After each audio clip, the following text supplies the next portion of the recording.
Welcome, true crime lovers. This is Underage and Full of Rage.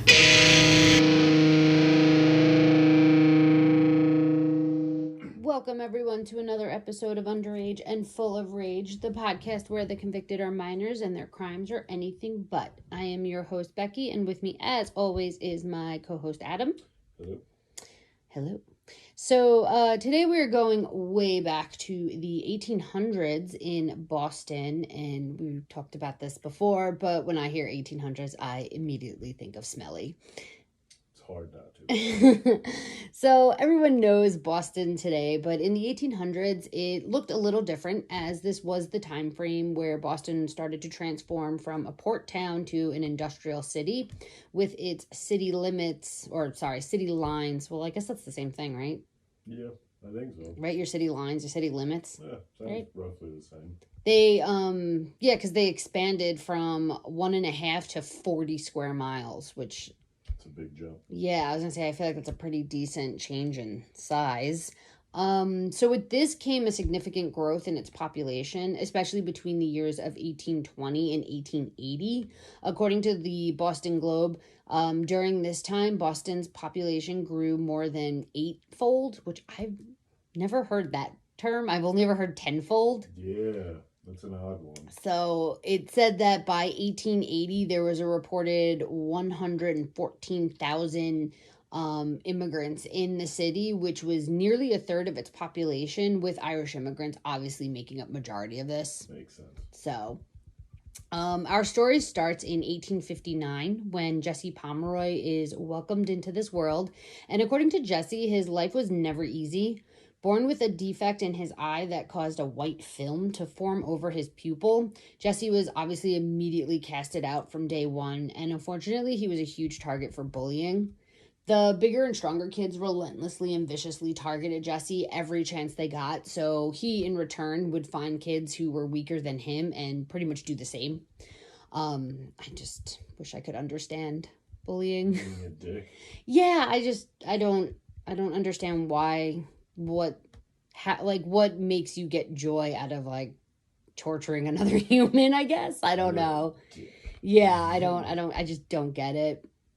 So, since he was an outcast and had always felt he never truly fit in, he quickly fell into that loner role at a very early age.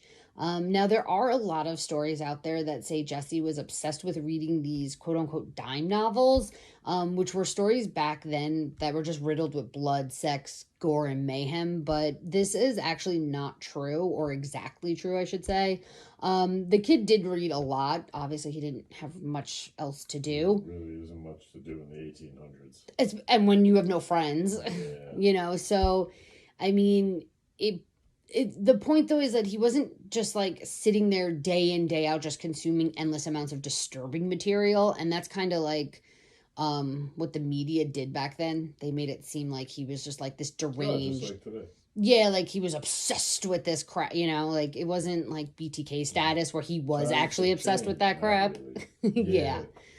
So, I'm not really sure when the rumor kind of took flight, but there's obviously probably done so they could just sell more papers, which is annoying, though, because the false information is very irritating to have to sift through. Yeah. So another aspect of this case that was also highly questioned was the claims made about Jesse's childhood. Several sources at the time, even though these claims were actually never confirmed, wrote about him experiencing severe abuse at the hands of his father. There were many reports about his father, how his father would abuse the crap out of him to the point where he would make him strip down and then beat him with a horsewhip.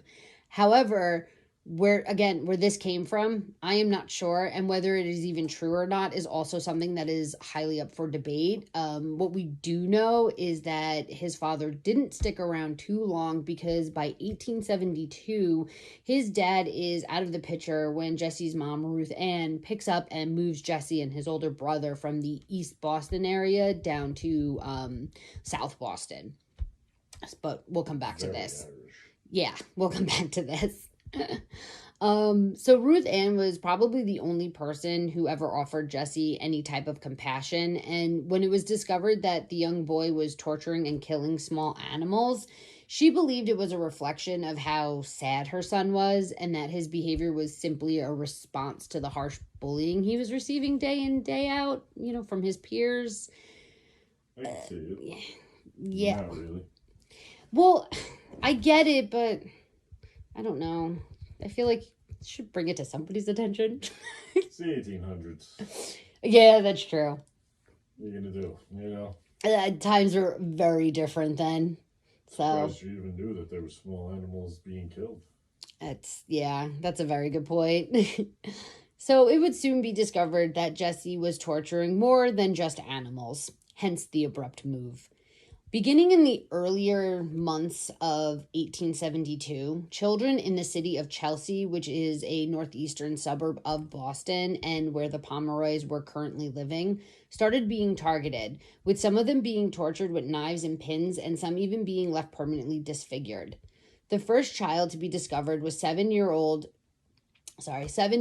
Tracy Hayden, who was found on February 21st, 1872. The young girl was beaten and just left on Powderhorn Hill. Then on May 20th, 8-year-old Robert Mayer, or Meyer, Maier. I feel like that's Mayer, right? Mayer? I don't know. I feel like that might be Meyer. I mean Mayer. Sorry. I feel like it might be Mayer because wouldn't the I make, or E? Isn't that how vowels work? I don't know. Anyway, was beaten and left in an abandoned outhouse in Chelsea. And then on July 22nd, 7-year-old Johnny Belcott was discovered tied and beaten in an abandoned outhouse also located on Powderhorn Hill. All of the victims described their attacker as a bigger, taller, and stronger boy who had befriended them before offering them money and treats. He then convinced the kids to go to a secluded area with him, and once there, he would then just basically attack them. So I also think it's interesting, what I noticed when I was doing this is how the time in between the attacks got shorter. So like the downtime between the first two was 1 day shy of 3 months, and then the second and third was just over 2 months.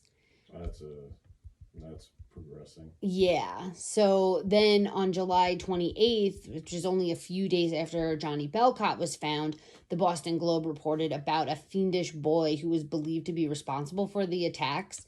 The article spoke about the attacks as well as provided the public with the description all the victims had provided to the police. At that time, too, there was a $500 reward being offered for the capture of whoever was responsible for these horrendous acts. This would $500 would be equivalent to $6,702.24 of today's money, or in today's money. Yeah. So nothing life-changing, but could definitely provide some comfort for a bit, especially back then. I feel like 6G, like today's equivalent, would go very far back then. Yeah, exactly. So I thought that was interesting. So this is where we come back to them moving, because within days of this article, Yeah, I don't know what just, Yeah. I just short-circuited into a pirate right there.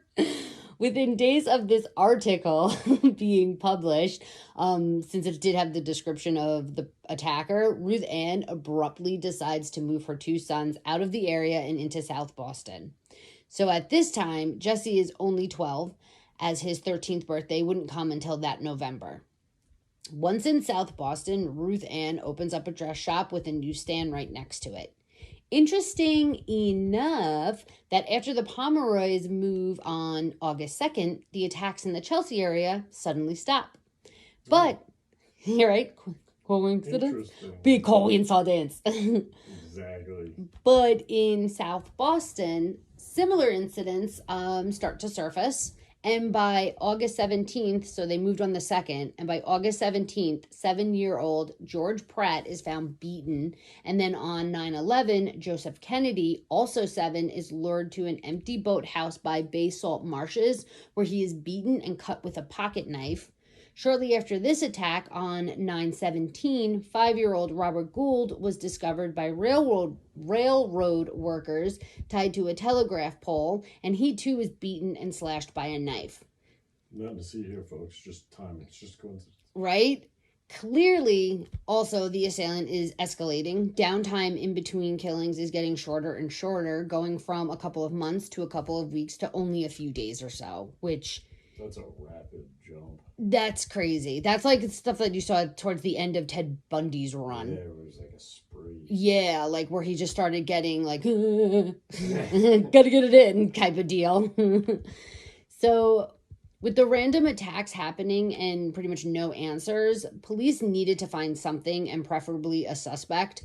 The community obviously was in an like frenzied state, like what the fuck is happening? Why are our children being attacked? Luckily, though, the latest victim, Robert, was able to get a really good look at the kid who attacked him. So he was able to provide police with a solid description of the kid. Probably the best piece of information little Robert was able to give was the fact that the boy had a very weird and distinct right eye. In Robert's description, he told police that the boy's right eye was white and looked like a marble. So finally, the police had something to work with. Having an identifying trait to hone in on was exactly what they needed to be able to move forward in getting answers to the community and hopefully putting an end to these horrible attacks. Then, on September 20th, Jesse Pomeroy decides to take a stroll past the police station. At the same time, Joseph Kennedy, the kid who was attacked on the 11th, was at the same police station speaking with the cops, when all of a sudden... he looks over, so Jesse looks over and sees his attacker looking through the station window. So that's insane. So yeah, Jesse decided to stop and peer through the window at the exact time Joseph was speaking to the police. And when he noticed him, he was able to positively identify Jesse as the boy who had attacked him. Isn't that crazy? That's insane. Like, what are the odds? Like, great timing for Joseph Kennedy, terrible timing for Jesse Pomeroy. Yeah. So it's like mind-blowing. Police then take Jesse into custody and speak to the rest of the victims, who were also able to confirm that, sure, Jesse Pomeroy, in fact, was their attacker. On September 21st, he was arraigned and confessed to the attacks. He ended up being sentenced to 6 years at the House of Reformation. Oh, I forgot I wanted to look this place up. Reformation in Westboro. And it was expected for him to remain, like his last 6 years as a minor in the confines of a reform school for boys. And I forgot. I wanted to look this place up to see, like, if there was any, like, history. Because... stuff, because it's... well, yeah. Very strong possibility there was... gross stuff. You hear reform school, especially in the 1800s, obviously nothing good happened there because, I'm not saying he didn't deserve to be sent away, but, the conditions back then were not built for any reform. The punishment's different. Yeah, like, they weren't built to reform kids at all. They were literally there to, like, torture them. Yeah. So that's why I forgot I wanted to look this place up just because I was curious to see if there was any, like, not necessarily salacious, if it was just like a dark history, I guess you could say, more so. Morbid curiosity, maybe. Let's go with that. I just think of like sleepers with that shit. That's where my brain goes. So this, however, is not where this story ends, nor is it the worst crimes Jesse Pomeroy would go on to commit. Because January 6th, 1874, Jesse is released on good behavior. Here's another thing that annoyed me about sources I kept reading about. They kept saying he was released after 6 months, with one source even claiming that Ruth Ann, quote, schemed her way and was able to get him released within only a few months, end quote. Clearly, the records show it was 17 months later. It really irritated me that the media kept, like, putting this out there. I feel like that's a big difference than 6 months. Yeah, he spent 17 months. Like, granted, yes, in the grand scheme of 6 months 6 years of a sentence, that's hardly anything. But to sit there and put it out that, like, his mom pretty much, like, seduced the warden to get her son released, like, within a few months. In 6 months instead of doing he did like almost a year and a half. Yeah, he did well, so that irritated me too. I kept getting irritated a lot with a lot of the sources I was finding because I'm like, no, what are you talking about? And, like, it literally shows the dates, and then within the dates that clearly are 17 months apart, you have the audacity within, like, that article to write 6 months later. What are you talking about? Editors were real good back then. Yeah, it was so annoying. So, anywho, sorry. I digress. Jesse is released and returns home. And a little over a month after his release on March 18th, 10-year-old Katie Curren walks down to the newsstand that Ruth Ann owns and where Jesse and his brother sometimes worked to help out, their mom or whatever. So on this day, Katie realizes she needs some school supplies, so she decides to head down to grab it and is expected to return home shortly after. Only Katie would never be seen again. It was determined that the last known place she would be seen that day was the newsstand. And when the police questioned Jesse and had a look around, they came up empty-handed, and that was that. Moving on. Nothing else. Nothing to see here. She's, literally. Yeah, like she's just missing at this point. So then on April 22nd, so about 5 weeks after Katie disappeared, 4-year-old Horace Millen, sorry, I feel like I can't my mouth's super dry. Horace Millen disappears. Neighbors told police that they saw little Horace with an older boy before he had gone missing. Later that day, some kids were at the beach looking for clams when they discovered Horace's body lying in a ditch. I used to go clamming, okay, when I was a kid. I can't even imagine finding a body, let alone a 4-year-old, the tortured body of a 4-year-old. No. That's gotta be so, it's gotta be the kids who found Bulger. What the fuck? Yeah, that's insane. Like I said, I used to go climbing all the time, and I don't even know. That's gotta be awful. What an awful experience for little kids to stumble upon. Anybody.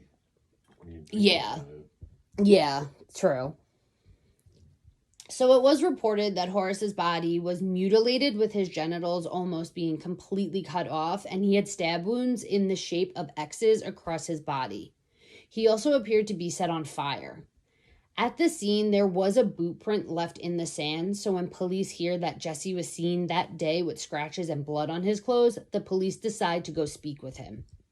And when they do, they find him in possession of a bloody knife, so they bring him in for questioning. And when asked about killing Horace, he states, quote, "I suppose I did," end quote, in the confession. Suppose. Yeah. Suppose. Could you get any more casual? I suppose I'll take a spot of tea. So he also admitted, okay, so this is where it gets a little kooky, because he also admitted to the murders of 27 other people, but these claims were completely unfounded and most likely bullshit. And this instantly just reminded me of, she also confessed to the murder of Sammy Davis and Abraham Lincoln. She's a nutcase, a nutcase. Right? Yeah, so, which I feel like they changed the title of that, because growing up, I thought it was you married. I thought I married an axe. So you think I always thought it was so you think you married an axe murderer, or so I think I married an axe murderer. And then when I looked it up, it's I married an axe murderer or something. It's I thought I married an axe murderer. Yeah, it's something. That's what I always thought it was, or I thought it was so you think you married an axe murderer. And when I looked it up, it's I married an axe murderer. It's not even so I thought. What I thought. Oh. Yeah. Huh. Which I'm like, sure is that one of those Mandela, does anybody else remember that having a different title? I would like to know. Interesting. But yeah, that's all I kept thinking about was that part. She's a nutcase. So with his confession, in addition to the evidence found, the bloody knife, the scratches and the boot imprint being a match, Jesse was arrested and taken into custody where he would remain until the trial, which was set to start that December. After Jesse was arrested for the murder of 4-year-old Horace Millen, Ruth Ann's dress shop started to struggle with business. So it obviously was slowing down, and it slowed down to the point that she had to downsize and move her business from a storefront located on 327 Broadway to her house, which was only it appeared to be only a few doors down. I want to say then the address changed. Her home address was 315 or something Broadway. It was still on Broadway. So sometime in July, the building where her dress shop was, it was actually purchased, and the owner started to remodel it. And while they're excavating the basement, all of a sudden, like a strong odor starts to permeate throughout the area. And on July 18th, Katie Curren's brutally stabbed body is found underneath a pile of ashes in the corner of the basement. That's insane. Yeah. After her body is found, the police talk to Jesse, who is still in custody, when he admits to killing Katie as well. After his confession, the grand jury called for Jesse to be tried for Katie's death too, and on December 8th, the trial for both 10-year-old Katie and 4-year-old Horace began. So by the time the trial had started, Jesse would now be 15, but when he murdered both Katie and Horace, he was only 14, and when he was torturing all those other kids in both the Chelsea and South Boston area, he was only 12. That's insane. Yeah, not to mention too that these are the kids that reported what happened to them. So or like people found them, so they had to report it. So there could have easily been more, and he could have started this at an even younger age, considering also his behavior. Animals and shit. Yeah, like it's very possible he escalated to the kids he was bullying before 12, but I mean that's just my like speculation. That's not anything anywhere. Yeah. But it is possible Possibility, though, that he could have been like, you know, like, I don't know, torturing kids like as young, I would think as young as like 8 or something. I don't even know. That's insane. That's crazy. Yeah. Ugh. So the defense's only recourse at this point obviously was to go for an insanity plea. They claimed Jesse was afflicted by an irresistible impulse to torture and kill. This mainly came from Jesse's confession, where he claimed there was a force driving him to do these things. So the defense used this to suggest he suffered from mental health issues, which was kind of their attempt to replace a motive with an uncontrollable disease. Jesse would maintain that he didn't know why he did it, but that there was something that just made him do it. So the trial only took 3 days, and on December 11th, Jesse Pomeroy, now 15, was found guilty of the murders of both Katie and Horace and was sentenced to death. However, in August of 1876, his sentence would be commuted to life in solitary confinement, and he enters the state prison at Charlestown on September 7th.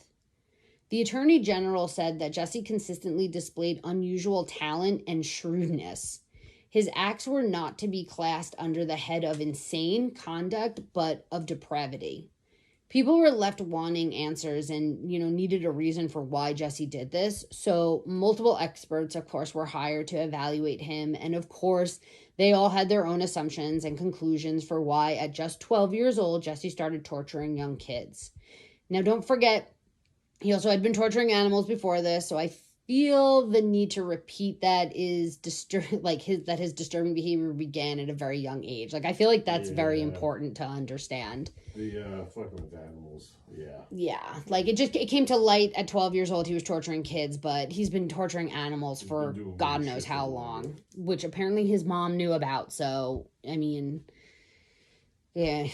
Okay. So some experts first assumed there must be a family history of mental illness, meaning obviously he was predisposed to a mental condition. But upon further examination, they discovered this was not the case. So they then said he was just a product of a broken home, with others saying the bullying he received was to blame because it is what caused him to want to bully and kill others. Other experts said he may have been jealous of other kids in their happy home life. And then others stated that he may have just been born bad. So typical of the industry, and so clearly not much.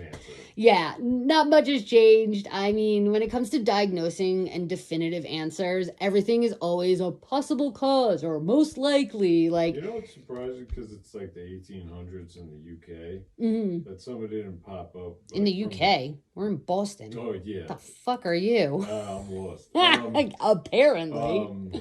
From the church saying like his kid's possessed or something. It's diamonds. Because it's the late 1800s. Boston's super fucking Catholic. Yeah. And that stuff was still a thing then. Like people were religious enough. Oh yeah, and the thing with like the X's and stuff like that on Horace's body, I could see them being like it's like demonic, and like sacrificing or the work of the devil. It's like just throwing it out there. That is true. that nobody went that route. Well, is this after the witch trials? Yeah, so maybe... Well, yeah, but well, I was going to say maybe because of those getting so far, like, out there that maybe they didn't want to... Maybe after that whole thing, like, that wasn't, like, a go-to for a lot of people because they didn't want to risk that crazed chaos. Because it was basically like the public frenzy, like it's like a everybody's in like that group think frenzied state. Yeah. So maybe that wasn't like a go-to for them after all that shit went down with like the Salem witch trials and stuff, because that's exactly what that was. That was literally just a frenzied group think from a bunch of dickhead kids that started it because they were like bored. Fucking assholes. The witches out. I don't blame them. Oh my god. So. And if they ended up perishing, then clearly they weren't a witch and they were absolved of their sin. So we'll move on. Yeah, that was like my favorite one where there was like, well, if you survive this horrible thing, then you're a witch and we're going to kill you anyway. Like, what? Like the drowning ones and stuff that they would do. Like, what the fuck? How does that make any sense? If you do die, hey, you're all good. Oh, then we know you're not a witch. It's so still. The thought process behind it all is so dumb. God, I haven't watched The Crucible in forever. So anyway, long story short, every expert had their theories, but no one could provide an exact reasoning for why Jesse committed these crimes. One thing that was a definite was that Jesse displayed all the traits in addition to several others that were and still are technically considered to be a cause for concern when determining if a child may be a potential risk to others. So obviously there's like criterion and stuff like that. So some of these behaviors that fit the criteria include, but are not limited to, failure to attach, grandiose self-importance, cruelty towards others, cruelty towards animals, lack of empathy and remorse, lack of friendships, and having a propensity for lying. Jesse was known to regularly display all of these traits and then some. Also, the two that are the most concerning, the younger the child, is the two involving cruelty to animals and to other people. Makes sense. Which as we know... He did? Yeah, so... I mean, Ruth, okay. So now Ruth believed that his failure with attachment was a result of him receiving the smallpox vaccine. I'm going to interject here because vaccines are a hot topic right now. This is nothing political. This is nothing to do with anything like that. This isn't my... Well, I was just going to say, like, this isn't my opinion. So before everyone gets their, like, tits in a fucking twist, like, just listen, shut the fuck up and just listen. So she explained, because honestly, I think there is some truth to what she says. She explained that when he received it, he was only a few weeks old and the vaccine left him riddled with sores for months on end. So as a result, she couldn't touch him, meaning she couldn't hold him and comfort him in the way. Attached to her. Yeah, like she couldn't comfort him in like the way the infant needs. Exactly. So like this is very crucial for their development. And so she believes that it was due to this that her son went on to struggle with an ability to have healthy attachments because he couldn't attach to her and then and then from there, because your mom's your first one and then and like, you know, you go on from there. So that's why I'm saying like it has nothing to do with actually the vaccine. It has everything to do with the aftermath of getting the vaccine and the fact that she couldn't hold him and comfort him and touch him. So, and I'm like, after everything I've studied, I believe she makes a valid point. So that's just all I wanted to say. I didn't want, like, I didn't want people to, like, turn the whole thing. The second, oh, you know, you're anti-vax. No. So I just wanted to put that out there. But that is a legit thing that she said that she believes is where it stems from, is that he got jacked up from the start because he couldn't have a healthy attachment to her. So I feel like that's a fair assumption. I'd say so. Okay. So moving on. I don't want to hear any more about it. So Jesse technically went into prison at 14 years old because once he was arrested, he remained, you know, there while awaiting trial, and then he was found guilty. So he obviously didn't go home. Now, over the years, it was reported that he would make several attempts to escape, but was actually never successful. As he got older, he didn't necessarily change his story, but he did start to claim that it was just so long ago he didn't remember anything and wouldn't take any responsibility for anything that had happened during those times. Nice. Like, because I guess... Because that's how it works. I was just going to say, like, I guess that's how it works. That's a thing. Yeah. Like, I feel like unless you're, like, actually losing your mind, like, I don't know. I wonder, though, because I would think... Like, for me, it's something so devastating that I would think that would be something I would remember. But for somebody who's so casual about it, that could easily be like me going to the grocery store on a random... It's so weird. I was going to say on a random Tuesday and not remembering. So eventually he would be transferred to Bridgewater Hospital for the criminally insane. And on September 29th, 1932, at the age of 73 and just 2 months shy of his 47th birthday, Jesse Pomeroy died alone, which is how he spent most of his life. In fact, Jesse Pomeroy would spend one of the longest times in solitary confinement in our history, with the Birdman of Alcatraz being the longest. No shit. Yeah, pretty crazy, right? That's nuts. Yeah. Makes me kind of want to see that Michael Keaton movie now. Yeah. Interesting. So throughout his life, he was referred to as a serial killer in the making, because at the time he only had 2 victims. And when the term serial killer was coined, it was defined by, having 3 kills, which has since been changed to 2. So now that it has been changed, Jesse Pomeroy is known as America's first serial torturer and our first known serial killer. That's crazy. Pretty fucking insane, right? Yeah. So, because he was obviously doing this before the term was even a thing, was even a term. So, yeah, but then once it, officially got decided that it's 2, because that shows, the beginning of the sequence, then, yeah, it changed for that he's the first. That's crazy. Yeah, I thought that was pretty interesting. And he, also because he's the first, and he's not only just a first serial killer, he was also 14. So... First child serial killer, too. Yeah, and then also to be known as, the first serial torturer, which I thought was interesting. Yeah, that's, you gotta be a sick one for that. Which I'm I don't know if I buy that, though, because if you look at the medieval times, those fuckers they loved torturing a little too much. Yeah, but you ever notice how it's different when it's an authority that does it? Then it's not considered. Oh yeah, like how in war it's not considered murder, even though it totally is. It's the King of England that's his people that are torturing people, and it's not really that bad. So it's not that big of a deal. deal. Joe Dickhead did it, and that's the fucking end of the world. Because they see prisoners as probably deserving it, or like peasants and stuff deserving it. Crazy.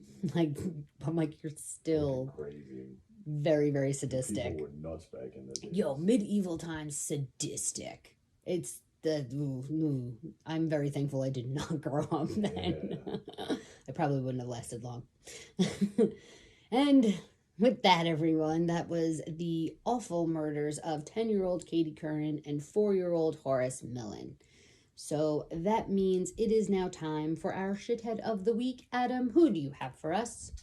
This guy named Inganio. I don't know how to say his fucking name. It doesn't matter. He's a pervert. He's from Kissimmee, Florida. Kissimmee. Yeah. So he's a pervert. Yeah, he's a pervert. Not a perd-vert? No, not a perd. Or just a pervo.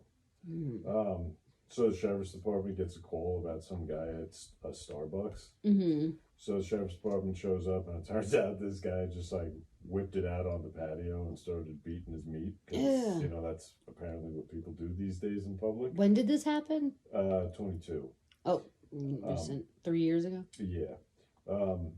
And this dude gets arrested, right? Gets exposure charges. $1,000, not bail, the other one, bond, right? Okay. And the best part, not his first time doing this at that Starbucks. Wait. And so the fact he wasn't trespassed after the first time. Yeah. is a whole thing. Shouldn't you be arrested after the second time? Shouldn't you, like, you know... Because doesn't that show you're like a serial masturbator public? You should have a giant picture on the front of the fucking store that says, "Don't let this pervert in." You know? Yeah, or on the patio. Yeah. And here's the best part. He teaches online ministry classes because he's a quote-unquote pastor. Of course. And there it is, folks. Was he like ordained online or something like that? Probably. One can only assume. One can only assume. Oh, what a creep. Yeah. The sad part is the fact that he wasn't even like I don't understand how he's not even arrested if this isn't his first offense, and the fact that he'll probably go on to continue doing those classes. Because, like, that's what they do. They just move them around. So I'm like, even if he is affiliated with anybody, they'll protect it, probably. Yeah. I can't see them doing anything beyond that. If he's an affiliate, he could be his own ministry. Well, that's what I'm wondering. Is he, like, one of those hacks that just took the quiz online and, you know? He kind of looked like it. Or is he, like, a legit affiliated that then they went to online after COVID? That's what I'm wondering. To me, it appeared more of the... Come on, man, you serious? If he's even really a minister, he might a pastor. He might just even say that. Ew, he probably uses it to groom. Okay, I gotta stop. I'm just making shit up. Going down a rabbit hole. Yeah, now I'm just making shit up and putting false shit out there because of my own dirty mind. So, all right. On that note, everybody, thank you so much for hanging out with us. If you have enjoyed what you heard today, let us know by following us on Spotify, Instagram, Apple, and YouTube. Rate us wherever you can, because apparently that's like a thing that we need. I didn't realize that. That's apparently important. But be kind. And yeah, if you want to reach out to us, uafrpod@gmail.com. Let us know if there's a case you'd like us to cover. We will totally do that. And yeah, until then, we will see you next week, and don't be a douche. And keep your pants on the patio. Please.